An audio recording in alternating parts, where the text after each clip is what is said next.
To je pravljica iz knjige Gugalnica za vse. Je o eni veverički. Nabirala je lešnike, lezla z veje na vejo, se stegovala, ampak to je naporna reč. Zato je na eni od vej obsedela in zaprla oči in si rekla, če bi šlo, da bi jaz kar rekla, da bi kar ukazala in bi se že zgodilo. Recimo, kje ste moji lešniki? Lačna sem za 2. Vsi najboljši, kar vas je, padite z neba. In ko je tako rekla, se je res zgodilo, res so padli na glavo, na tačke, na smrček, na rep, tolkli, tako da je zavreščala, nehajte, nočem nobenih lešnikov. In ko je to zavreščala, so v hipu izginili. In zdaj je veverička sedela kot okamenela. Je bilo vse to res? Se je samo zdelo? Vse jo je bolelo, a mogoče tudi od iskanja in pretegovanja. Je budna ali sanja? Naj komu to pove? Ne. Potem se bodo norca delali iz nje. Zato je, ko se je vrnila, le bratcu tiho rekla na uho. Besede imajo moč. Zdaj vem, da res. Zato pomisli, kadar govoriš. Z besedami podiraš in gradiš. Dobiš, zapraviš, zbližaš, spremeniš. Ti rečem, da imajo moč, pa lahko noč.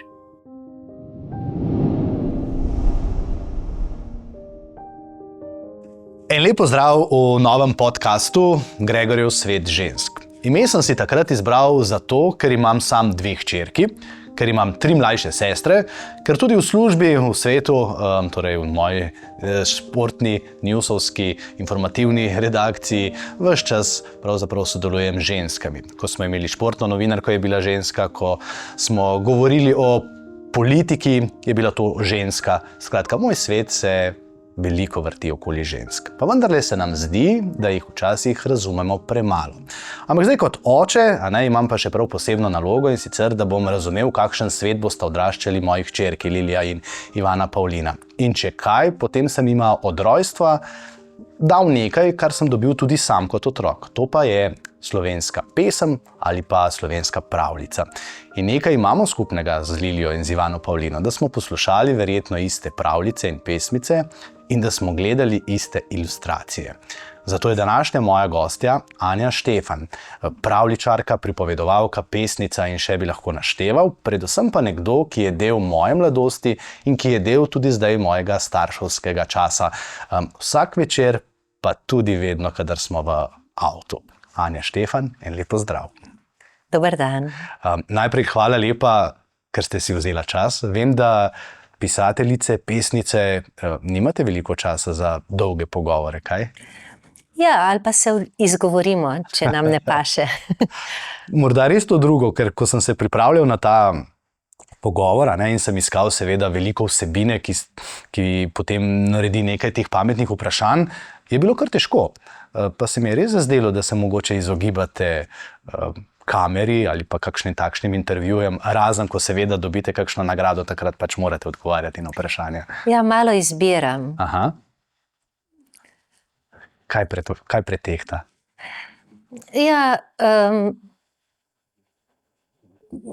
moram imeti dober razlog, ali pa, tudi čas, pa ni mi čisto vseeno, s kom bom klepetala, zato ker sem take sorte, da me, recimo, se mi lahko zgodi, da me sogovornik, s katerim ne znam uloviti valovne dolžine, da mi pač ukrade dar govora, da mi zmanjka besed potem. Sam sem bil kot majhen otrok navdušen nad pravljicami. Takrat smo v roke dobili, jaz se spomnim, Otona Župančiča, Uganke in tiste pesmice. Potem pa sem zdaj, kot odrasel lahko rečem, v antikvariatu si kupil isto knjigo in podoživel ta čas. In sem rekel, kako je to lepo. Zdaj želim nekaj podobnega narediti pač mojim hčerkam, zato vsak večer beremo vaše knjige, o tem bova še veliko govorila, pesmice. In se mi zdi, da je to nekaj najlepšega, kar ste nam vi dali.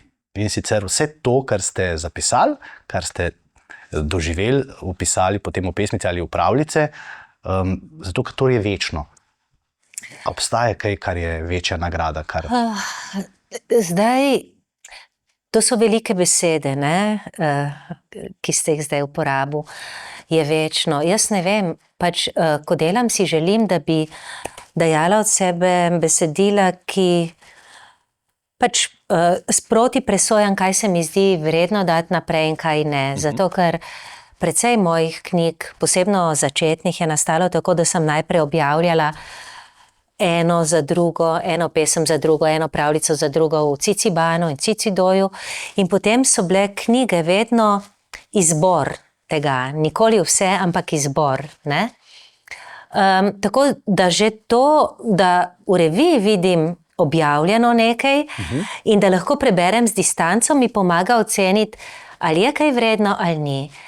Ampak podobno se zgodi s knjižnimi izdajami potem, ne? Da ko gre nekaj časa mimo in ko to isto knjigo, ki se mi takrat, ko izide, zdi super, ne?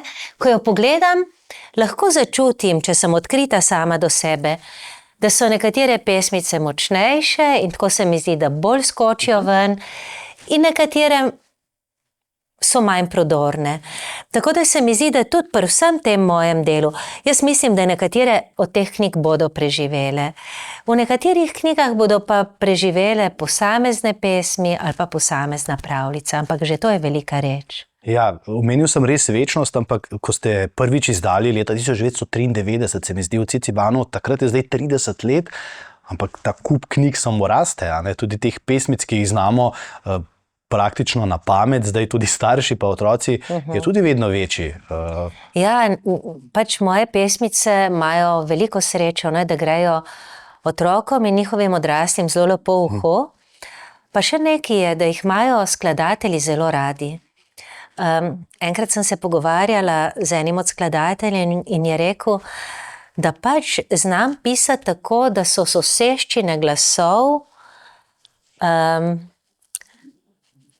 da dobro delujejo, da zvočno dobro delujejo in da so lahko izgovorljive in da se jih da razmeroma zlahka peti. In da je to za zborčke zelo pomembno. Hkrati so pa moje pesence tudi take, to mi tudi pogosto rečejo starši pa učitelji, vzgojiteljice, da si jih otroci hitro zapomnijo. In vse to potem pomeni, da se res precej pojejo in da so nekatere že čisto ponarodele, ne? Ja, naš CD v avtu je, se mi zdi, da že kar malce spraskano. Ja. Čisto tiho stopajo copatki. To, kamorkoli pridem, v vrtce, v šole, znajo z mano zapeti.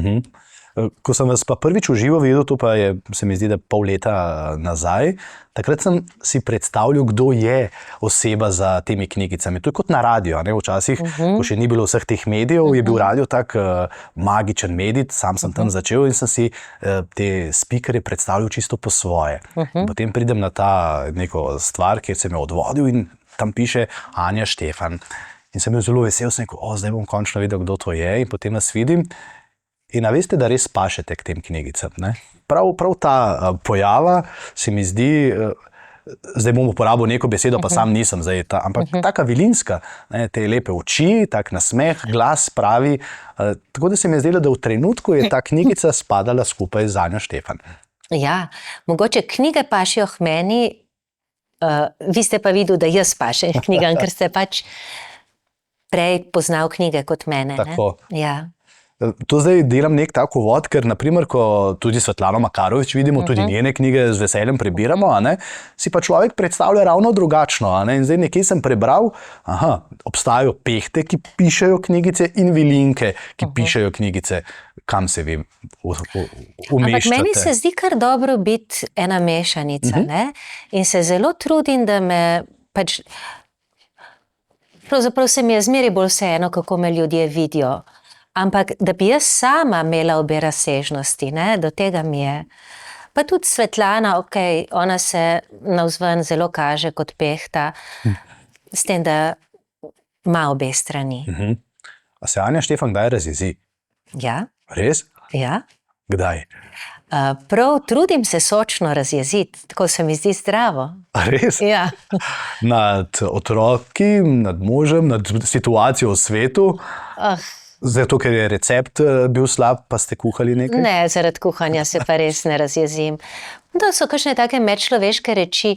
Še bolj kot na svoje bližnje se včasih na kakšne situacije razjezim, v katerih se znajdem, ali pa tako, ali pa tudi te širše družbene, ki so res na meji verjetnega. Če se vrnem zdaj nazaj, pa se bom vrnil na to družbeno situacijo, ker vem, da jo v nekaterih knjigicah kar podtalno dobro opišete. Leta 1993 ste bili kakšna? Takrat, ko ste začeli pisati za Ciciban. Ja, zelo negotova. Ne? Takrat jaz nisem nič vedela, da bom pisala. Kar začela sem, to je bil tak pač res nenavaden začetek. Moja prijateljica je delala kot študentka na Cicibanu. Od nje sem zvedela, da jim manjka slikopisov in sem začela. Tako, kar za hec, a bi jaz to znala. Zanimale so me takrat že zelo močno ljudske pravljice in sem po kratkih zgodbah iz izročil, različnih, naših in tujih, delala te kratke slikopise. In potem mi je zmanjkalo ljudskih in sem začela sama pisati, še zmeraj slikopise, potem so me začeli slikopisi omejevati in sem začela pesence in pravljice in tako je šlo naprej. In ves čas sem zraven tudi pripovedovala in hkrati sem takrat še zelo, zelo močno nekako mislila, to še precej let, da bom delala kot raziskovalka pripovednega izročila. Sem potem vpisala magisterij in tudi, ko sem magisterij končala, sem delala malo tako kot zunanja sodelavka od Inštituta za slovensko narodopisje, tako da sem jahala na enih 3 konjih hkrati, pa še mlado družino sem imela zraven. Ne? Ampak potem se je pa to počasi izčistilo in mi je v redu, da sem na tej poti, pa se s tem, ki je ostala. S tem rodite, oziroma ste se vi s tem rodili, to ljubeznijo do slovenskega jezika, pa do ljudskega izročila, ali je to raslo skupaj potem, ko ste brali te stvari? To me zdaj zato zanima, ker nekateri rečejo, jaz bom tudi pisatelj ali pa jaz bom tudi pesnik. Pa si nikoli ne znam odgovoriti, če boš kaj napisal, ali si se s tem rodil, pa boš zato zdaj napisal. Ja, Kristina Brenkova je enkrat rekla, ko sva klepetali, je rekla, to je tako narodno, če je v ljudeh več želje kot talenta. Ne? In ja, meni se zdi, da je res v mnogih ljudeh taka želja priti do svoje knjige, ne? Pa se mi te knjige ne zdijo tako nujne. Ne?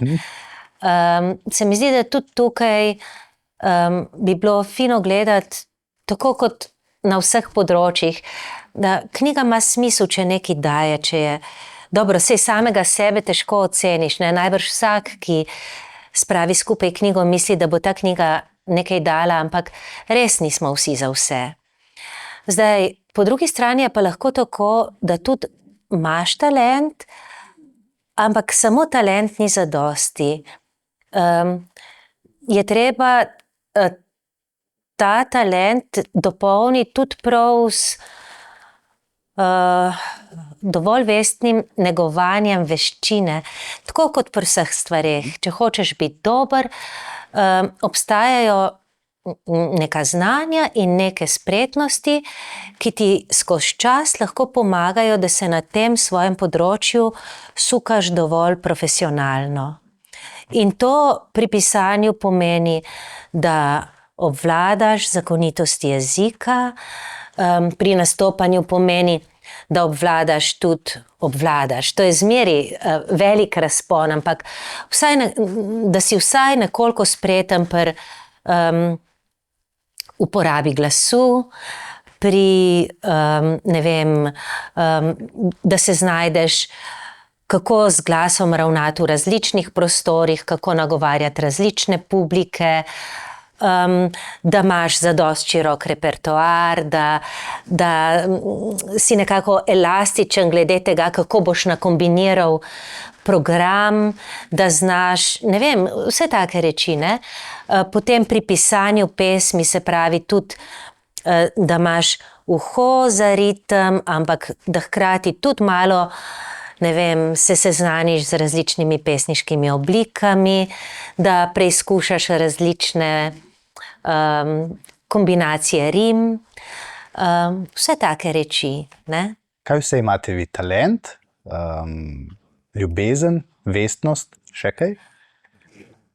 Ja, jaz mislim tako, da posluh za jezik, kar imam, za tudi glasbeni posluh, kar imam, se pravi, slišim ritem v pesemci in slišim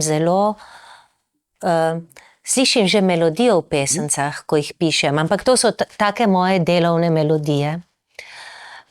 Tudi v prozi zelo slišim ritem, ne, čeprav gre to na drugačen način. Tudi mislim, da imam občutek za sam jezik, recimo, kako se gibati skozi skladnjo, kako graditi stavke enega k drugemu, da bodo v redu padli in da hkrati da bo besedilo tekoče, da se bo zdelo, kot da kar teče v poslušalca ali pa bralca, ne da se zatika. Da je dovolj nekako gladko, nezakomplicirano in hkrati učinkovito v svoji sporočilnosti in v svoji lepoti, da seže v človeka.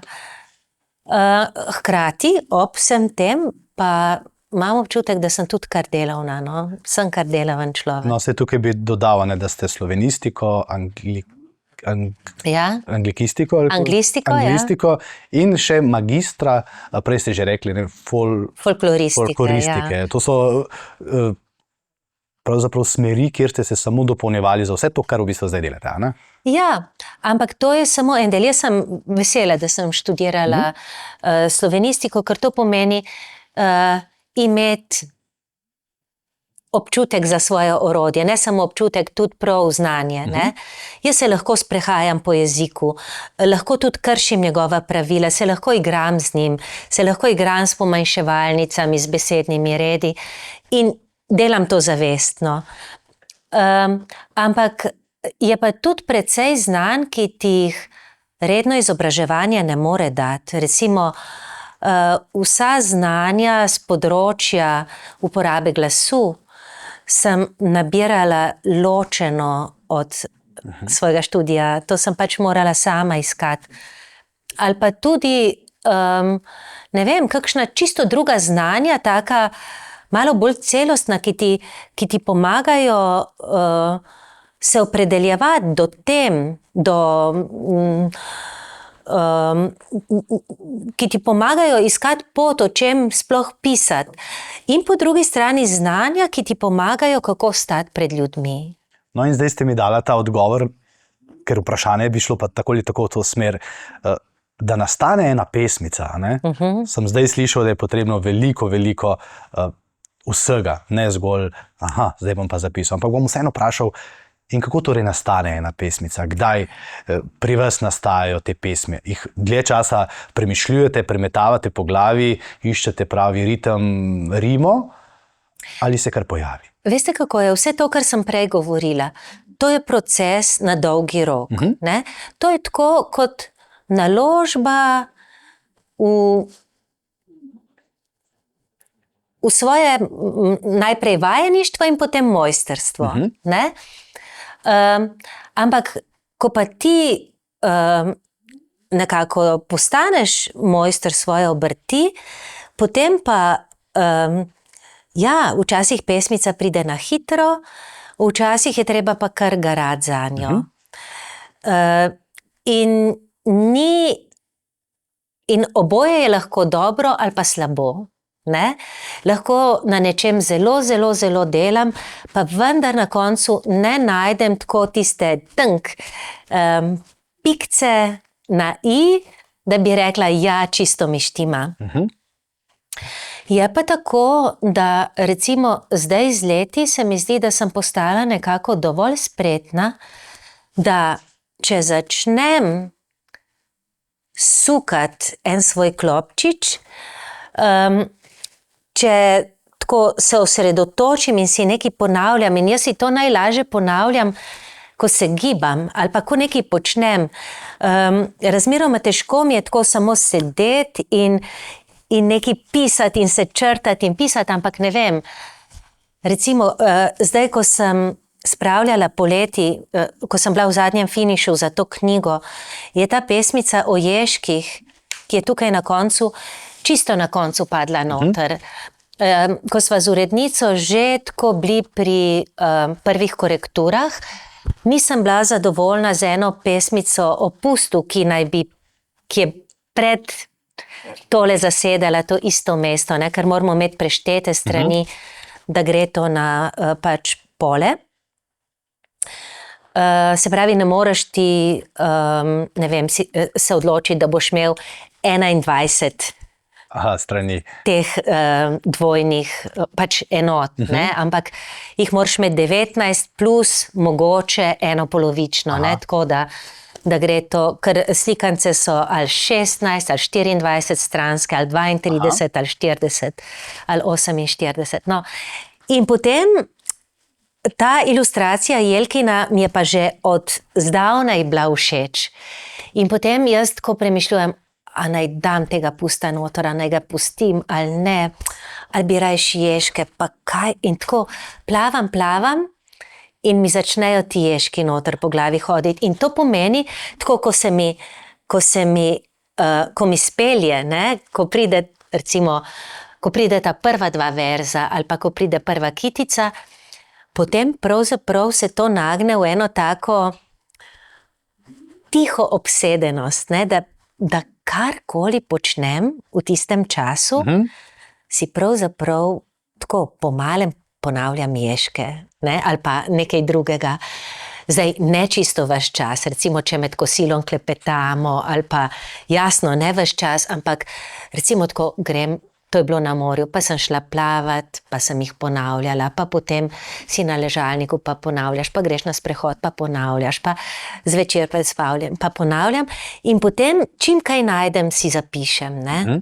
Ampak imam pa tudi to srečo, no, da si zelo hitro zapomnim na pamet, ne, in potem precejkrat te pesmice sestavljam na pamet in ko že malo stojijo, jih zapišem. A jo preberete, prosim? A tole? Ja. Ja. Mali ježki se igrajo, kotalijo, kobacajo, drug ob drugem brez prestanka, dokler jim moči ne zmanjka. Ko odrastejo pa ježi, manj lahkotni so in sveži, ni jim več, da bi igrali se tako kot ježki mali. Le zakaj so, ko so stari, vsak dan večji samotari? Kdo bi vedel? Dedek pravi, da so taki po naravi. Ne pozabi pa dodati, da se je lepo igrati in je družba dobra stvar, tudi ko si siv in star. Ta je taka, tako, ko sem jo napisala, sem šla k svojim staršem. In zdaj, ko sta res že precej v letih, ima zelo, zelo paše, da pridem in da samo tako klepetamo, ne. In potem včasih kar vzamem pesnice s sabo in jima berem tako, ker je meni dosti pomeni, da slišim svoje pesmice tako, kako zvenijo pred drugimi ljudmi. Če nekomu preberem, tudi jaz sama drugače slišim. Pa fino mi je, ker potem ona dva zraven kaj dodasta, no. In tukaj sta rekla, joj, ne, tako siv in star, tako da je za njiju, ne. Omenili ste, da to preberete svojim staršem. Kaj ste brali pa svojim otrokom? Svojim otrokom sem brala pa tisto, česar sem se še sama spomnila, da mi je bilo všeč kot otroku. Recimo, ne vem, jaz sem iz svojega otroštva kot eno tako zelo dragoceno knjigo zame nesla turkmenske pravljice, ene zgodbe o Pouhcu, ali pa eno knjigo pravljice Kristine Brenkove, in to smo še in še brali, ne? Pa tudi, recimo, Pojte, pojte, drobne ptice smo še in še brali. Pa tudi, no, poleg tega pa sem imela to srečo, ne, da sem bila v stiku z uredniki in z mnogimi ljudmi, ki so bili zelo razgledani po književnosti za otroke, in sem si pustila vse sorte priporočiti, tako da smo potem res zelo dosti dobrih knjig brali. Svoje pesmice? In svoje, jasno. Svoje sem jim pa, pesmice sem jim govorila že kar sproti, ne, ali pa pela, tako kot so pač meni z melodijo nastale. Pravljice sem jim pa nekatere govorila že vnaprej, recimo Bobek in barčica je sploh nastala kot naša družinska govorjena pravljica, in potem, ko se je s temi vsako večernimi pripovedovanji oblikovala v eno tako bolj čvrsto obliko, potem sem jo šele zapisala.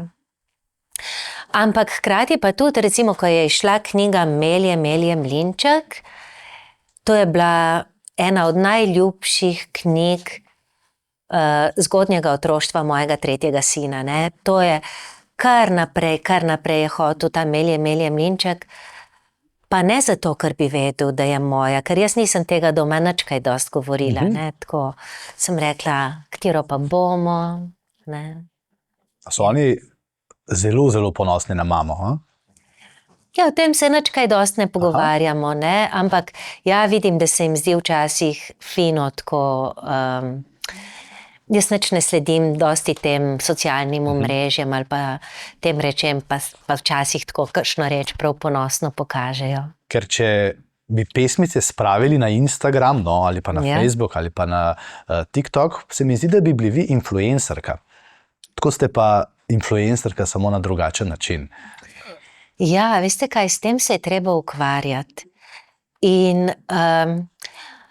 ne vem, mogoče mlajši ljudje znate imeti možgane razpršene v zelo različne razsežnosti, ampak jaz pa tega ne znam. Jaz za svoje delo rabim, kako naj rečem, nespackan čas in nespackane možgane. Ne vem, naj se to ne sliši, ne vem, prevzetno, ampak čisto enostavno, že to, recimo, če se mi nagnete preveč različnih opravkov, ali pa, ne vem, a vas lahko pokličemo samo za kratko izjavco ob 11 ali pa potem še za nekaj drugega. Zame je to spackan dopoldne. Meni je fino, da sej, potem, če imam eno zelo konkretno delo, lahko delam naprej, ampak iz nič, če pa iz nič začnem, moram imeti pa pač nespackan čas. In ja, če bi, sej zdaj sem si našla malo teh mladih pomoči. Moja hčerka se že leta trudi z mano, da bi me tako vsaj na ta Facebook spravila, ne, ampak to moram zdaj povedati, pač večino tistega, kar je na Facebooku, to naredi ona in ne jaz. Meni je to res tuje, mi je tuje, ne znam na tak način komunicirati, no. Tako da zdaj se mlade moči trudijo, da bodo to nekako vzeli v svoje roke. Zdaj bom sam dodal, ne, na Facebookih, Instagramih, TikTokih so ali pa smo ljudje, ki ne ponujemo veliko ali pa nič. Ampak vi imate pa ogromno za ponuditi in zdaj ponujete sicer skozi knjige, zato rečem, da včasih je pa fino, če imamo influencerje takšne, ki imajo ogromno vsebine, dobre. Ne, veste kaj, meni se zdi to res super, tako kot na vseh področjih, ne, pač dobro je, recimo prej sem rekla, da je knjig preveč in zato, ker jih je preveč, je toliko teže presejati, ne, in nek mlad starš je lahko zelo dobro nameren, ampak če ni razgledan, bo vzel eno zelo zanič knjigo in se bo mogoče zraven celo čudil, a to kaj pove, ja, ampak pravijo, da otrokom moramo brati in bo trajalo, preden se on nekako tako razgleda in da bo začel odbirati bolj kvalitetne reči. In vsak tak, recimo, vsaka taka informacija, ki seže na široko, lahko taka iskanja skrajša. In super je, če se če se na dobre stvari opozarja. To je super iz več razlogov. Je super predvsem zato, da to pride do ljudi in hkrati zasenči tisto, kar je slabo in nevredno širjanja. In jaz upam, da na ta način tudi omogoča preživetje, mogoče malo olajša preživetje dobremu in malo oteži preživetje slabemu. Ne? Kar se mi zdi res na vseh nivojih potrebno. Se mi zdi, da je potrebno podpirati avtorje, ki dobro delajo, podpirati založbe, ki dobro delajo in hkrati nič kaj preveč podpirati avtorjev, ki ne delajo dobro in založb. Ne? Tako da, ja, tudi vaša vloga je zelo pomembna. Zato sem vas pa povabil in sem zelo vesel, ko ste rekli, da pridete. Zdaj ste omenili eno zelo pomembno stvar, da je treba podpirati avtorje, ki so dobri. Včasih imamo malo morda zamegljen občutek, da če nekdo izda knjigo, da lahko od tega živi. V Sloveniji, to pa sam vem, da se niti slučajno ne da, ker sem pa imel možnost govoriti z nekaj pisatelji in pisateljicami, ampak jaz pa verjamem, da Anja Štefan pa od tega lahko živi, a ne? Anja Štefan od tega lahko živi. Zato, ker to delate 30 let in zato, ker, ne vem, prej ste omenila, je ta knjiga 100 ugank najbolj ponatisnjena knjiga v Sloveniji, skoraj da, ne? Ja, v 50,000 izvodih je išla. Balonček na pike tudi v 30. Jaz zdaj pač lahko že zelo lepo živim in velika reč je za samostojnega umetnika, ne, tako kot sem jaz že vsa leta, ko prideš čez tisto mejo, da se nič več ne bojiš za preživetje in ti sploh ni treba več sproti razmišljati, koliko bom zaslužil in koliko ne bom. Jaz se s tem zdaj res ne ukvarjam. To zdaj prihaja. Jaz se ukvarjam s tem, kaj imam za delati. Ne? Je pa res, da nas ni prav dosti, ki bi kombinirali oboje, ne? Pisanje in pripovedovanje oziroma nastopanje, v mojem primeru pa še avtorsko pisanje in ukvarjanje z ljudskimi pravljicami. In jaz mislim, da je to res zame velikanska sreča, da se mi je tako zložilo, ali pa da sem tako zložila, najbrž oboje.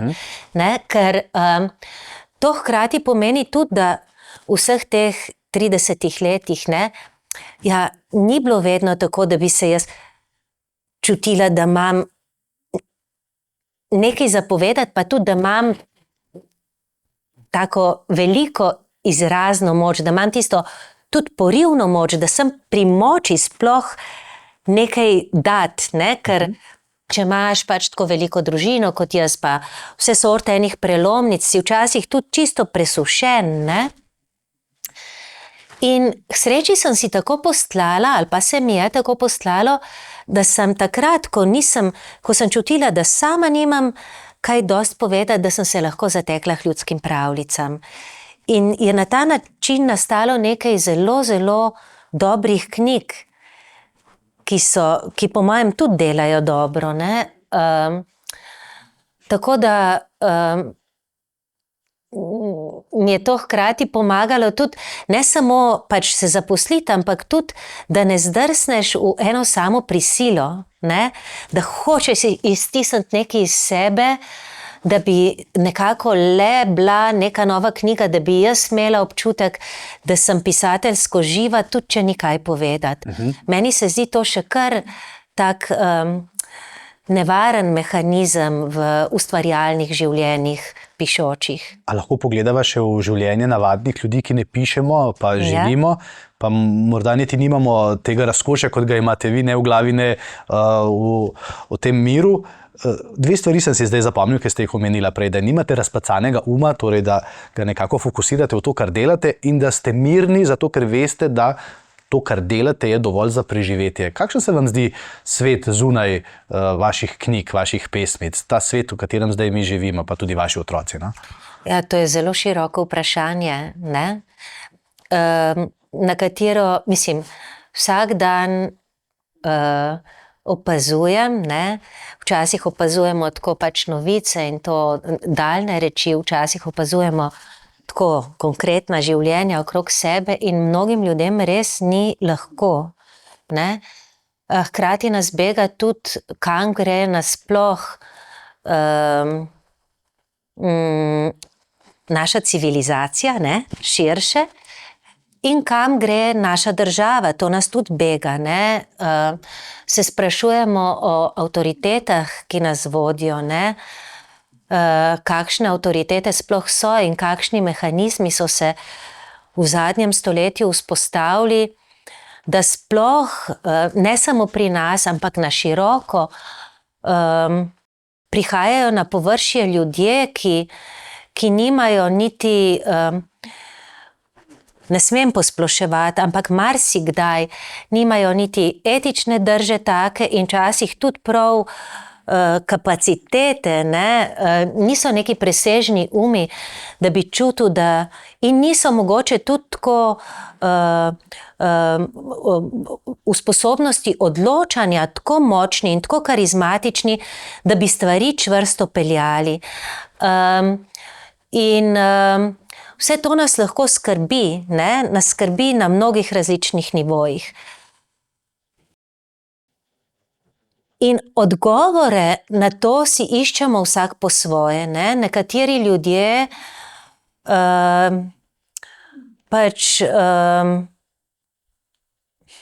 ne vem, jih to spodbudi k izražanju nezadovoljstva oziroma v takem času smo, da marsikdo izraža nezadovoljstvo in najbrž je to zelo človeško in zelo logično, ampak jaz sama pa vendarle mislim, da ni dovolj samo rušiti, da je potrebno tudi graditi. In kakorkoli se nam zdi ta graditi v tej današnji zmedi včasih utopičen in sploh ne veš, kaj lahko, se mi zdi, da vendarle je fino, ne vem, ali pa fino, ne smem na splošno govoriti, ampak z mojimi očmi gledano bi bilo v redu, če bi vsak odkritosrčno nekako znal videti ali pa zaznati, koliko na široko lahko seže. Se pravi, nekateri ljudje imajo moč, da lahko gradijo na široko. Nekateri imamo moč, da lahko gradimo bolj na majhno. In jaz, recimo, lahko se mi zdi največ dam, največ prispevam k eni viziji boljšega sveta skozi to svoje delo, ki ga pač upam, da v redu delam. In druga stvar je, da lahko prispevam skozi nastope v živo, ker lahko tam v tistem trenutku poskrbim, da je ljudem, ki so z mano, v redu in da nesejo s sabo tudi kakšno dobro sporočilo naprej. A je pesmica oziroma zgodbica o volku in o sinu, ki kolesari, nek tak odziv na to, kar se dogaja? Tisti, ki jo morda ne poznajo, gre za zgodbo, ko volkec kolesari, pa mu poči guma, pa prosi očeta, če mu jo popravi, pa nikoli nima časa, a ne, in ves čas ga malce tebi poči guma in na koncu pač ta fantek, oziroma volk, ne pride več domov in se oče sprašuje, ko je star, kako pa to, da z mano si ne govori. Ja, ta zgodba je iz knjige Gugalnica za vse. Tako. In v tej knjigi je veliko kratkih zgodb in če ste jih pozorno bral, marsikatera odslikava te ožje družinske odnose, ne? Pa, ne vem, odnos oče, otrok, mama, otrok, pa oče otrok na zdrav način, oče otrok na nezdrav način, mama otrok na nezdrav način, mama otrok na zdrav način, pa ne vem, partnersko, pa bratje, sestre, pa iskanje sam po sebi. Tako da, ja, recimo, Gotovo sem si pri tej zgodbi želela, da bi jo kakšen starš vmes, ta je bolj za nas odrasle kot za otroke, ne? Da bi jo vmes prebral, pa mogoče kaj pomislil. Ne mislim, da je od tega lahko čudež, ampak mogoče pa kakšen drobček ene majhne streznitve ali pa preusmeritve, mogoče vsaj za kratek čas v ravnanju, pa lahko tudi skozi to pride. So pa to spremembe potem pri naših osebnih življenjih in ja, od tega po dolgi poti, ne, lahko pridejo pa mogoče tudi potem kakšni širši zasuki. Ko govorimo, ne vem, starši ali pa tudi strokovnjaki pravijo, da danes otroci preveč gledajo telefone, tablice in da jim to ruši kreativnost, zbranost in še kaj, potem se pa pojavi pripovedovalka zgodb, pravljic, pesmic, se pravi Anja Štefan ali pa kdo drug. Kakšen je to občutek za vas, ko vas pa vseeno zbrano poslušajo, ker to pa sem videl, ko sem se pripravljal na ta pogovor, da sedijo kot uročeni. To imate posebno moč? Ja, zdaj pripovedujem že 30 let, ne? In včasih si mislim, da se je čas res malo spremenil, ne? Zato, ker so danes določene sredine, se pravi, jaz prihajam zelo različne sredine, ne vem, če si v neki podružnični šoli Gornji Razbor, potem so tam taki otroci, ki kar, ne vem, res so z vso pozornostjo zraven in to vsi in en lep mir je v prostoru, že preden prideš noter. Ni vedno tako, ne, in niso vse skupine take, oziroma ponavadi, čim sem pred večjo skupino otrok, je nujno vmes nekaj otrok, ki imajo zelo ranjeno koncentracijo, ne, in moraš biti kar močan, da to vseeno zbereš skupaj in uspeš ustvariti trenutke take čvrste tišine. Tako da vem, da je danes treba biti že kar malo,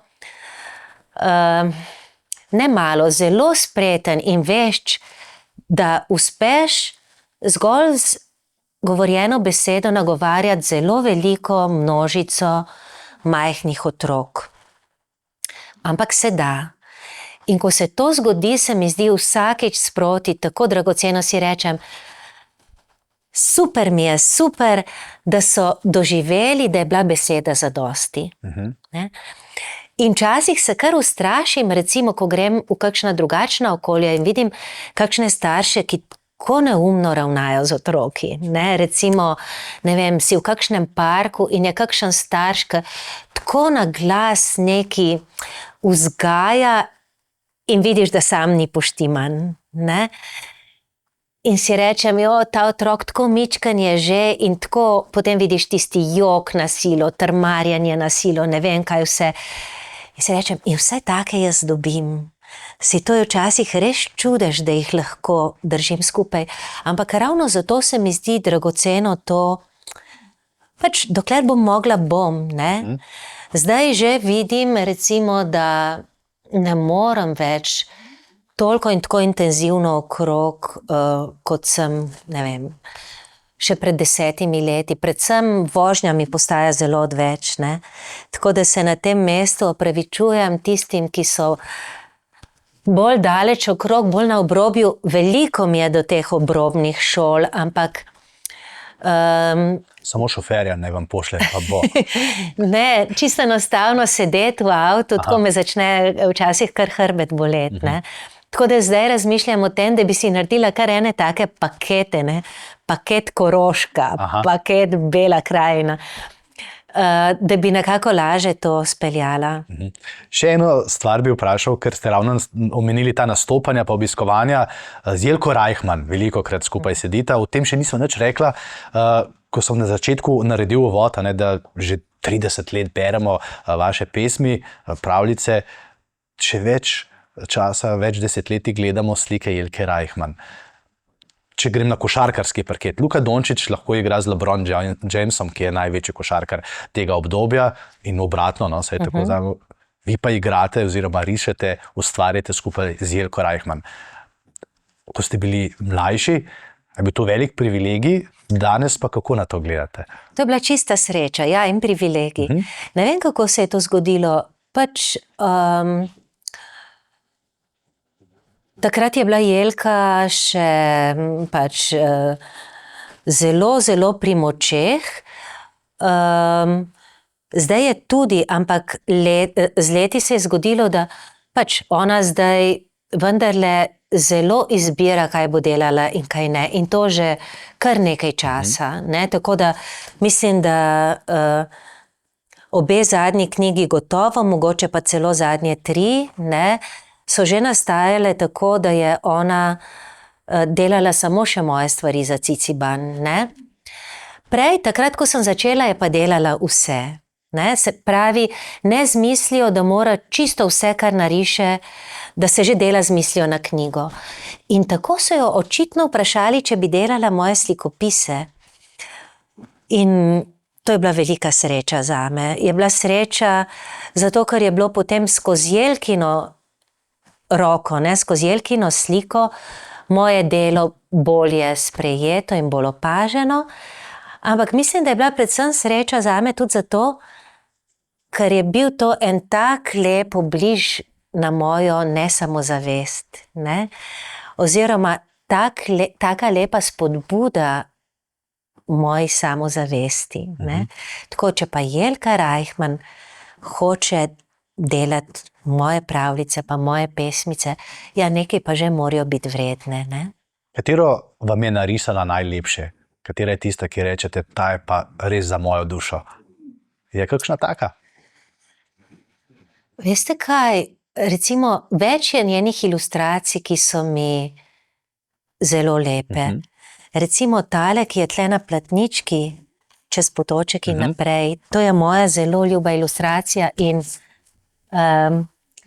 ki je pred leti že obstajala, potem in sem si jo jaz zapomnila, ko je bila objavljena v Cicibanu in Cicidoju in sem jo tudi hotela kupiti od Jelke, ampak jo je že prodala. In potem sem rekla, imajo pa na Cicibanu to shranjeno, ne, skenirano na filmih.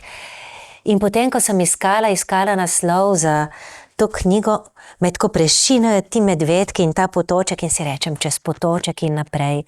In je potem na novo naslikala to ilustracijo zdaj, ne? Recimo, to mi je zelo, zelo ljuba ilustracija. Mi je pa zelo, zelo ljuba tudi iz tega lončka na pike, ampak precej jih je takih. Recimo, tudi Miška vzela je s poličke, mi je taka srčkana ilustracija, ampak tale mi je tudi tako nekam ljuba. Tale je dolga, dolga prašna pot. Ne? To mi je ljuba pesmica in ilustracija. In zdaj delam krivico v marsikateri ilustraciji, ker se, glede na to, da tako dolgo delava skupaj in da sva toliko naredili, sploh ne morem čez vse prečesati. A lahko zdaj še drugače vprašam, katera je bila pa pesem, ki je bila Jelki Reichman vaša najbolj všeč? Ko je rekla, joj, Anja, ta je pa super. Spet bom odgovarjala predvsem za zadnjo knjigo. Recimo, ob tej pesmi Sončeva hči mi je rekla, pa to sem jaz. Ne? Je rekla, da je ta pesem govori, je rekla o tebi, pa tudi o meni. A še to preberava? Oziroma, kar vi dajte. To pa lahko kar povem, zato ker jo znam. Kadar sonce, zlato sonce sede mi na ramo, vse, kar delam, me uboga, vse mi teče samo. Le pomislim, le izrečem in se kar zgodi, in verjamem, da vsaj malo Sončeva sem hči. In je rekla Jelka, ja, ta sem jaz. Ne? Ja. A sta prijateljici? Se vsak dan slišita? Kako pravzaprav izgledajo ti pogovori med vami in pa med Jelko? Ja, to, da bi se vsak dan slišali, kje pa. Jaz se z nikomer ne slišim vsak dan. Ne? Tudi ljudi, s katerimi bi se čisto vsak teden slišala, ni ravno veliko. Ampak ja, se pa slišiva pogosto takrat, ko nekaj skupaj delava. Recimo, v zadnjih tednih nastajanja te knjige sva se kar pogosto slišali in se slišiva včasih kar tako. Ne? In takrat klepetava, tako čisto klepetava, kako si, kako sem jaz, kaj kateri hodi po glavi, kaj katera dela. In glede na to, da je ona pač 30 let starejša od mene, se v te pogovore marsikdaj vpletejo tudi eni taki njeni dobrodušni nasveti zame. Ne? Ona pravi, da sem jaz njena posvojenka, ne? Njena vede hčerka. In potem mi kakšne take reči govori, to se spomen, veš, tudi ko me ne bo več, ti se kar spomen na to. A lahko vprašam eno stvar, ki ste prej rekli, pobožala me je tudi, ko gre za mojo samozavest, ko je začela sodelovati z... Ampak zakaj niste bili samozavestni? A je to razlog tudi v tem, da ste imeli ali pa da imate disleksijo, pa da vas je skrbelo, da zato morda kaj ne bi šlo? Ali... Ne, to sta dva različna problema. Pač mislim, da ljudje na različne načine potujemo, ne mislim, to je itak jasno, na različne načine potujemo skozi svoje otroštva in skozi svoje nadaljne življenje in že na svet pridemo pač tako, da smo iz malo različnega testa. Ne? In se to nakombinira v različne zmožnosti prezentiranja samega sebe. Ne? Tako v vsakdanjem življenju kot pač profesionalnem. In jaz sem posebno v svojih začetnih korakih rabila precej tega pozitivnega odmeva, da bi si lahko verjela, da delam v redu. To sem moral vprašati, zato ker po vsej tej karieri, po vseh teh knjigicah se človek reče, pa kako se od vsega začetka beseda dobro teče. No, Ja, ampak vseeno si moram priznati, ne, zdaj, če pogledam nazaj, da je zelo dobro, da niso vse moje pesnice iz začetnega obdobja že prišle v knjige, da so se nabirale počasi, da smo si dali čas, da nisem bila prenestrpna. Zato, ker ritem mi je vedno dobro tekel, tudi rima, brez težav, ampak bolj tista celostna uglašenost pesmice je bila na začetku res marsikdaj tako nagnjena v precej sladko stran, pa tudi glede rim, dobro, eno je, da jih slišiš, ampak sčasoma se pa tudi naučiš, katere so kvalitetnejše in katere so take, da bi jih vsak lahko koval. In tudi recimo nekaj pesmic, ki so pa vsebinsko čisto v redu, pa so bile tako s temi preveč samoumevnimi rimami skovane. Recimo, če greš ti samo na glagolske rime, ne, ala, ali pa pač odvisno od končnice, ne. Ampak da se samo to pobrala, nastala, dala, igrala, tega ni težko, mislim, ni težko pesniti na tak način, ampak to je poceni način pesnjenja. A je veliko pesmic ostalo še v zvezkih? Ja, imam kar nekaj dokumentov v računalniku, pa zvezke svoje tudi hranim. Ne? Nekaterih niti ne dokončam, nekatere dokončam, pa jih imam tako dokument pesmice Stara šara. Ne? Tako, tiste sem dala prav ad acta, ne? Jih niti ne bom popravljala. Potem imam tako za delati, ne? In potem imam tiste, ki se mi zdijo dobre. Prej sem omenil, če je preveč osebno vprašanje, ga preskočim, ampak disleksija je ena izmed težav ali pa bolezni, s katero smo se začeli ukvarjati mnogo kasneje. Ne? Naprimer, sam imam bratranca, pa je dejal na začetku, sploh nihče ni verjel, ne? Da v bistvu menjam črke in mi je bilo v šoli zelo težko, potem ko so to priznali, da se je vse lažje, ampak a je to kaj vplivalo na ta vaš, na začetku ste rekli, bila sem tudi zelo pridna, ne? In ko pogledam, kaj vse ste doštudirali, je bilo treba verjetno veliko truda vložiti. Tudi zaradi tega. Ja, mislim, pač ta disleksija je objektivna težava. Ne? To pomeni, da sem kot otrok težko pač res usvojila branje, da je bil ta proces zelo dolg in zelo mučen, da sem delala tudi precej napak pri pisanju.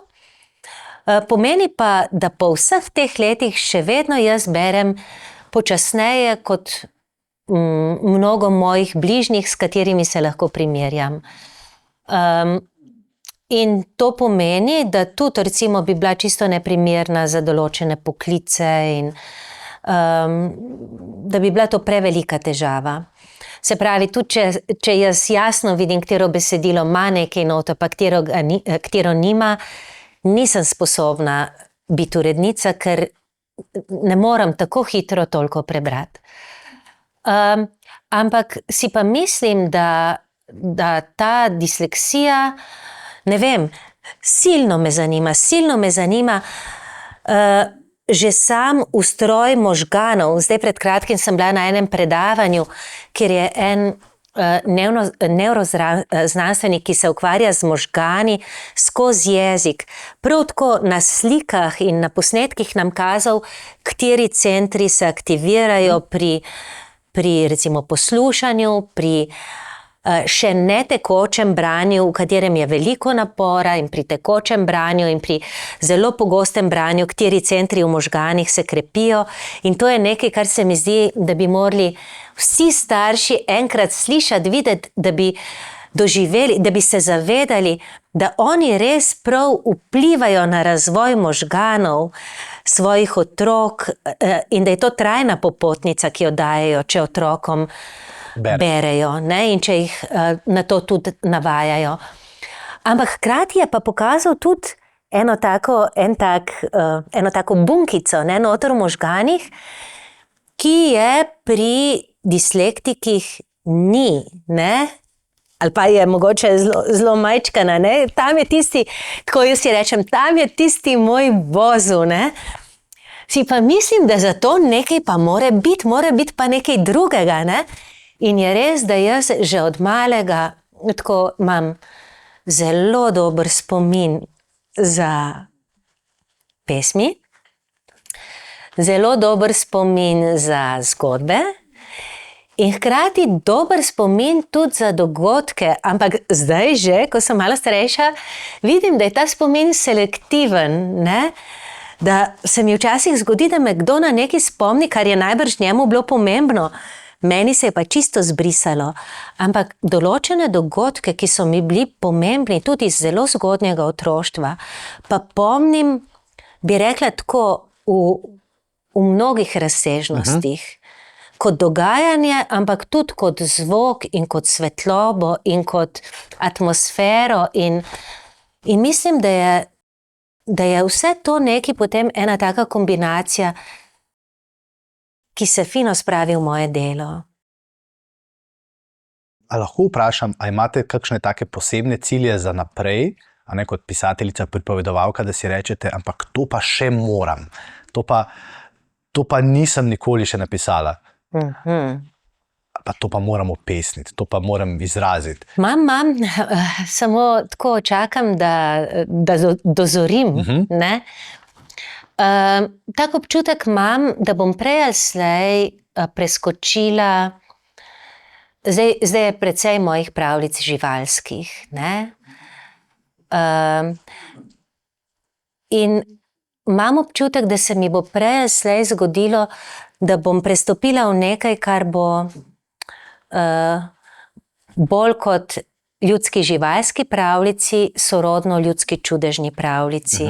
Se pravi, da bodo noter nastopali ljudje, ampak občutek imam, da bo to še zmeraj tako nekoč nekje in ne neke osebe z imeni, ampak tako, ne vem, deklica, starka, ne vem, deček. In ne vem, a sem zdaj že v tistem zatišju, da bo zdaj to začelo prihajati ali bo kako drugače. Pa tako malo me mika iti tako v tak kratek zafrkantski humor. Ne vem, a bom to znala ali ne, ampak tako včasih se mi zdi, da me tako malo nese v to stran. Šele počakati moram, da vidim, kaj bo nastalo. Ne bo, na primer, Kekac Josip Fandot, kaj podobnega, ampak... ne vem, pa malo bi si želela tudi, da bi mi nastala ena taka malo daljša mladinska povest, tako kot recimo kakšna Bratalevje srčna ali pa kakšna Ronja ali pa tako, ne. To me mika. Ja, super. Tudi ne vem, če bo. Ja. Ko sem v službi povedal pa vsem ostalim, s kom bom imel ta podcast, so prva stvar, ki so rekli, lahko neseš knjige, da podpiše. A se vam to veliko dogaja? Ja. Ja, to se mi vedno, ko imam kakšen dogodek, pač pridejo ljudje in si želijo, da bi podpisala. A ni ironija, da ljudje sicer pravijo, da manj beremo, ampak imamo pa take zvezdnike tudi med pisateljicami, kot ste vi, na primer. A veste, da jaz ne vem, mislim, ne vem, kako je to. A se imate za zvezdnico? Jaz imam veliko srečo, meni se zdi, da imam prav tako inštalirano noter, da se niti vsega prav dobro ne zavedam. Ne, tako jaz se včasih začudim, tako si rečem, sej potem pa res že kar v redu delam, ne? Ali pa si rečem, sej res kar poznajo, ne? Ampak hkrati se mi pa zdi, da živim dovolj skrito in dovolj skromno, da sama ne delam pompa iz svojega dela, ne? In zame je to zdravo. Mislim, da ne bi mogel drugače ali pa boljš povedati, ker prav zares, ko imamo pisatelji, ki dosežejo 5000 ali pa 10 000 naklade, o njih zelo veliko govorimo, so velike zvezde na televiziji, pa še kje, ker se prej govorila. Potem imamo pa Anjo Štefan, ki jo pravzaprav res največkrat vidijo otroci, ko jim pač pripovedujete, ali pa na vašem pripovedovalskem festivalu, pravičnem. Ampak kdo pa je ta pisateljica za 10 000 prodanimi knjigami, pa ostaja taka skrivnost in res mislim, da se ne zavedate, da ste za nas starši velika zvezda, no? Ali pa da smo vam zelo hvaležni. No? Lepo, hvala. Hvala, da ste si vzeli čas. Mislim, da sva...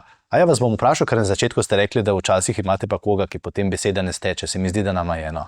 Meni se zdi, da sva se imela prav luštno, ja. Pa sem imel še veliko vprašanj o Kristini Brenkovi, pa o etnologu, ime pa priimek boste zdaj vi... Milko Matičetov, ki ste ga raziskovali. Ampak to je res toliko tem, ki bi z vami lahko še klepetal. Ja, bova še kdaj, ne? A bova? Ja.